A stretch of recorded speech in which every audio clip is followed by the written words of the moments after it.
Bonjour, je vous retrouve donc pour une troisième vidéo. Remettons les pendules à l'heure. Donc, nous allons voir différents points. Premier point, lorsque j'ai entendu Marine Le Pen est incompétente du fait d'un programme démagogique prenant la maintenance de la retraite à 60 ans, cela m'a profondément choquée. Non pas que je cautionne tous les propos de Marine Le Pen, je laisse à chacun le libre choix de ses choix politiques, mais associer incompétence à retraite à 60 ans me semble un peu exagéré. Disons que certains se déclarent incompétents, peut-être, pour maintenir la retraite à 60 ans. Ça, c'est un autre problème. Cette réponse à cette question, d'ailleurs, n'est peut-être pas dichotomique. Ce n'est peut-être pas oui et non. Elle mérite peut-être un peu plus de nuances. En ce qui me concerne, je suis favorable à ne pas repousser l'âge de la retraite de manière générale. Qui sait, même pour certains, elle pourrait même être encore plus précoce. Car ce qui est important, c'est que la jeunesse travaille. Et quels sont les freins justement à cette jeunesse? Eh bien, c'est l'expérimentation lors de la mise sur le marché.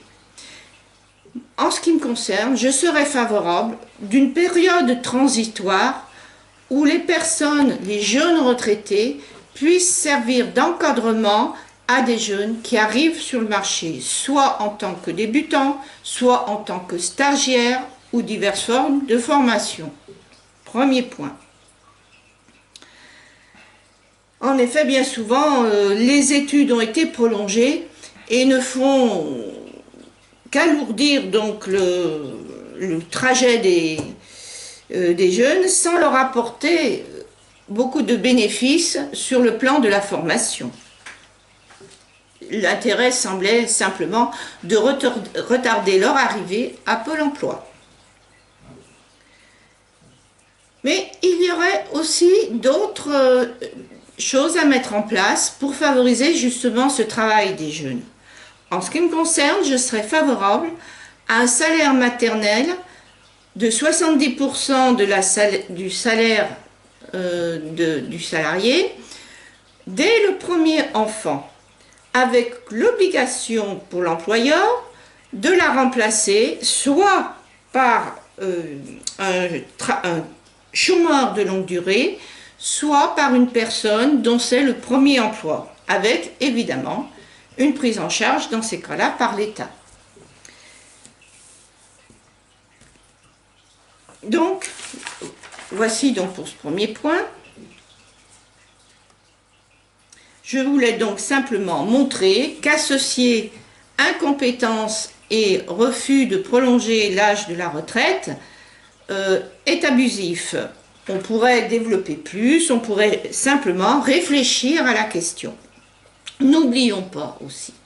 Moi, je suis frappée quand je me rappelle les retraités du temps de ma jeunesse. C'était des gens cassés, brisés. Ces personnes-là étaient en mauvaise santé. Ces personnes-là vont remplir des maisons de personnes âgées. Elles sont dépendantes. Leur vieillesse est un calvaire et elles sont à charge de la société. Quand les gens arrivent en bonne santé à l'âge de la retraite, d'une part, eux-mêmes en profitent, ils ont en parenthèse leur paradis sur terre, et d'autre part, eh bien, la société y gagne sur deux tableaux. D'une part, on n'a pas cette lourde prise en charge par la collectivité. Deuxièmement, ce sont des personnes, si elles sont justement retraitées assez jeunes, qui vont se remettre au sport et vont être donc des consommateurs dans ce domaine-là. Il y a eu tout un secteur du sport adressé au troisième âge, donc qui s'est développé. Tout cela disparaîtra avec des conditions de travail plus dures et une retraite qui sera repoussée. Voilà, donc déjà pour ce premier point. Nous allons maintenant passer au deuxième point. Passons maintenant à l'audition d'Agnès Buzyn devant répondre devant l'Assemblée nationale. D'une part, d'avoir quitté son ministère trop tôt, en pleine crise du Covid, et d'autre part, le stock des masques. Non mais, on rêve. Un ministre de la Santé qui en est réduit au stage d'inventaire du magasin. Je pense que cette crise a peut-être montré qu'il serait urgent de mettre en place des plans d'urgence sanitaire qui soient déclenchés par la préfecture et une responsabilisation dans chaque département du préfet pour ce genre de mesures. Ce n'est pas un ministre de la Santé de s'occuper des masques, et nous allons revenir sur cette question de masques. Il y a beaucoup à dire sur cette crise. On peut se demander à quoi ressemblait ce questionnement de cette pauvre Agnès Buzyn, car on lui reproche cette histoire de masques, le fait d'être parti, alors qu'il me semblait que c'est tout de même le président de la République qui lui a demandé de quitter son poste pour aller à la mairie, et ce même président qui ne s'est pas préoccupé de fermer les frontières, qui a laissé un match de foot s'organiser avec des supporters qui venaient de zones infectées. Donc à partir de là, moi j'ai plutôt tendance à la croire quand elle dit qu'elle ou semble laisser entendre qu'elle n'a pas été entendue quand elle a voulu tirer la sonnette d'alarme.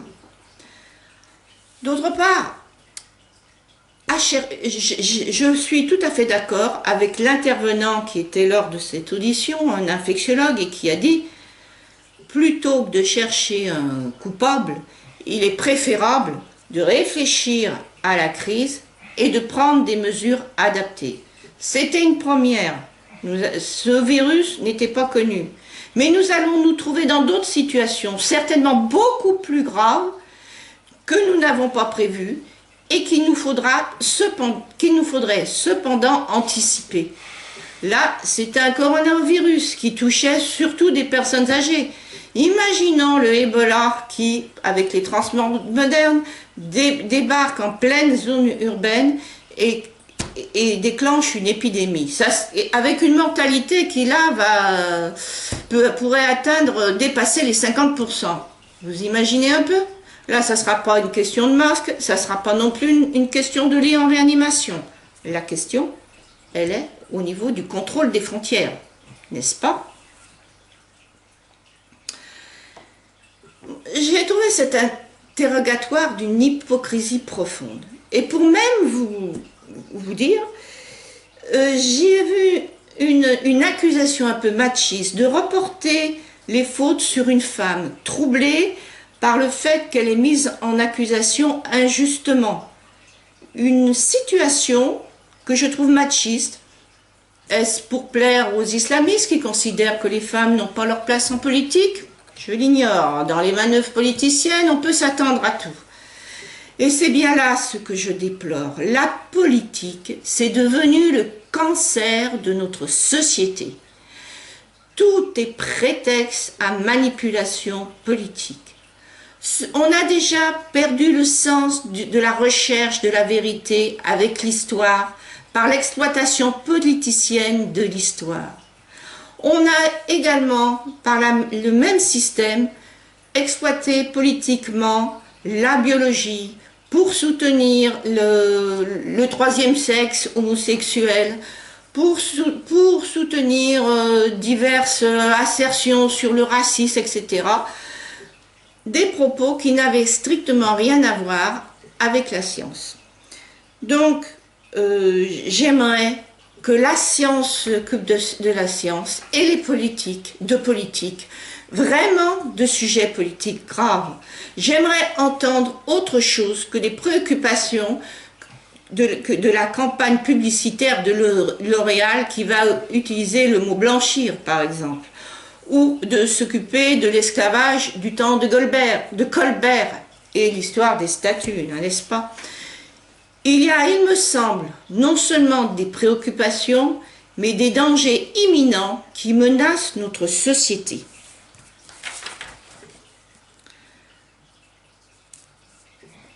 Donc, le problème de nos sociétés démocratiques décadentes est décadente du fait de ce problème qui est le suivant: l'instrumentalisation politicienne de l'histoire, de la biologie, et maintenant, on l'a vu avec le professeur Raoul, avec Agnès Buzyn, l'instrumentalisation de la médecine. Parce que cette crise, elle mérite du coronavirus d'être analysée avec sang-froid, calme, de manière strictement scientifique, sans polémique. Il y a toujours des questions qui restent en suspens. Il a été question peut-être d'une surévaluation de la mortalité parce que parmi les personnes décédées, certaines ne présentaient aucun des symptômes liés au coronavirus, simplement on avait trouvé ce coronavirus donc au niveau lors de l'autopsie. Mais comme si ce virus s'est largement répandu dans la population, il peut donc se retrouver chez des personnes décédées sans pour autant avoir été la cause du décès. Donc il y a beaucoup de questions comme ça en suspens. Idem avec la question des masques. Moi j'aimerais aussi qu'on se pose un peu la question. Certes, il nous faut protéger les plus fragiles, mais quand on voit le degré de pollution que nous avons atteint, une pollution qui touche les océans maintenant, des fleuves transformés dans certains pays, en Afrique, Asie, en gigantesques égouts, au point qu'on ne voit même plus l'eau. Des fleuves qui prennent les couleurs de l'arc-en-ciel. Si nous tuons l'eau, si nous tuons l'océan, mais c'est la vie que nous tuons. C'est la vie des générations qui nous suivent. Donc, tout ce qui est matière à pollution, et justement, avec cette production de masques qui devrait être faite par l'État pour ensuite, une fois périmés, être balancés, n'est-ce pas? Eh bien, de masques, sur blouse, etc. Cela pose question. C'est pour ça que la meilleure des politiques est tout de même le développement local, la possibilité de fermer les frontières. Et on en vient donc à notre troisième volet, que tout le monde donc appelle la réindustrialisation de la France. Mais pour une fois, bon sang, faisons-le de manière intelligente. Faisons-le en nous mettant à la page. Nous avons en même temps ce problème de la transition énergétique. Eh bien, profitons-en. Œuvrons avec les pays au sud de la Méditerranée, en région saharienne, pour faire un programme d'exploitation de l'énergie solaire par des industries pouvant fonctionner avec l'énergie solaire ou artisanat, etc. Ce qui nous permettrait de freiner cette immigration du sens sud-nord et peut-être même de ramener des personnes dans l'autre sens. Cela serait vraiment très très important et pour la stabilité politique de ces pays et pour la stabilité des pays d'Europe complètement débordés par l'immigration. Nous allons aborder maintenant le troisième point. Avant d'aborder le quatrième point, j'aimerais revenir un tout petit peu en arrière et faire une petite analogie. Une petite analogie historique. Souvenons-nous de Staline. Staline est de son énorme bourde de ne pas avoir cru son service de renseignement qui l'informait de l'attaque imminente des Allemands lors de l'opération Barbarossa au cours de la Seconde Guerre mondiale. Staline fut cependant celui qui mit l'armée allemande à genoux en l'empêchant d'utiliser les puits de pétrole de Sibérie et d'autre part en utilisant la politique de terre brûlée dont Napoléon avait déjà fait l'amère expérience. Donc sur ce quatrième point, je voudrais insister que le pays ne cesse de se diviser. Au niveau des politiques, il ne sert à rien de chercher des têtes à mettre au bout d'une pique, mais il faut plutôt réfléchir ensemble, chacun en fonction de ses compétences, aux divers problèmes qui se posent, et ils sont nombreux et tous de plus en plus prégnants et dramatiques. Le pays se divise, se clive, que ce soit sur le plan communautarisme religieux ou ethnique maintenant, avec les racialistes, ou politique. Or, il ne saurait y avoir de démocratie sans chaos s'il n'y a pas une base culturelle commune, des valeurs communes nationales et de notre temps, que nous vivions tous à la même heure. C'est à cela que je travaille dans Écolobabisme. Je vous invite à me rejoindre sur ma page Facebook du même nom, de même sur ma chaîne YouTube, Marie-Jeanne Jourdan. N'hésitez pas à laisser des commentaires. Vous pouvez visionner les vidéos Sciences et religion pour lutter contre l'archaïsme religieux. Regardez les calendriers vidéos musicaux qui donnent à chaque prénom une référence identitaire en l'associant à une personnalité ayant contribué à bâtir notre monde. Et surtout, inventons demain. Non, il ne faut pas perdre notre identité culturelle sous un flot migratoire incontrôlé. Mais il faut aussi savoir à quel niveau des décisions doivent être prises. Nous avons vu, pour la crise sanitaire, l'impératif, certes, pour l'État de contrôler les frontières, mais des décisions qui doivent être prises rapidement, style plan Orsec, au niveau de chaque préfecture.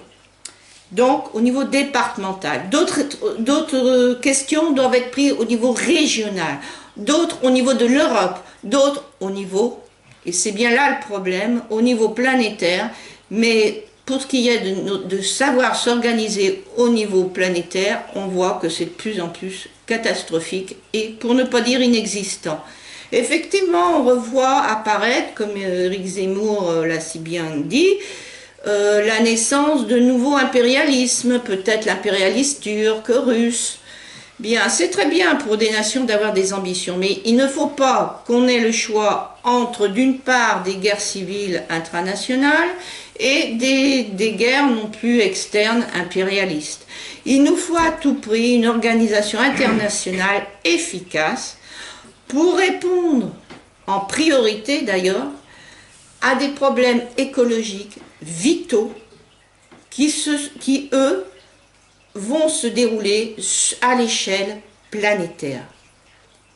Que ce soit l'explosion d'une caldeira, celle des champs vifs phrygiens vers Naples, ou celle de Yellowstone aux États-Unis, qui pourrait déclencher un hiver nucléaire, des famines, qui dit famine dit épidémie, et plus une population est nombreuse, qui est notre cas, n'est-ce pas, plus elle est vulnérable à la propagation d'une épidémie.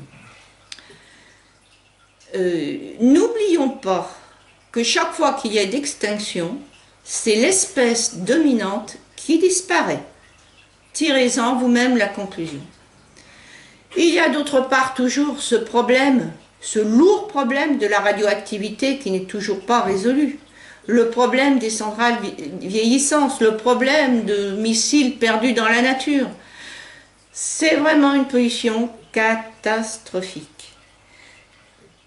Il y a aussi, aux USA par exemple, mais peut-être bien ailleurs aussi, on a pu démontrer cette émergence rapide des cas d'autisme. Qu'est-ce qui fragilise ainsi notre jeunesse? Ce ne peut pas être le fruit du hasard. Dans d'autres textes, j'évoquais ce problème, on ne va pas ici développer, ça serait beaucoup trop long, mais il y a des choses vraiment importantes, car ce sont les générations futures qui sont vraiment attaquées de toutes parts. D'une part, l'autisme, d'une part, le risque de famine, d'épidémie, encore d'hiver volcanique, d'une part, donc l'autisme, comme j'ai déjà dit,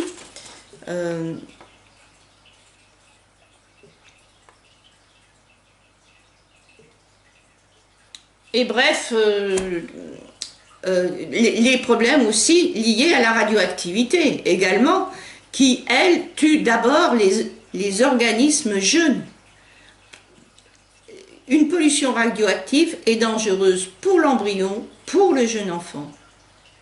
Et ces altérations de notre génome peuvent même être transmissibles si elles touchent les gamètes. Donc, nous allons nous quitter sur cette note. Avons-nous encore le souci de la survie de notre espèce? On peut parfois en douter. Sur ce, je vous dis au revoir.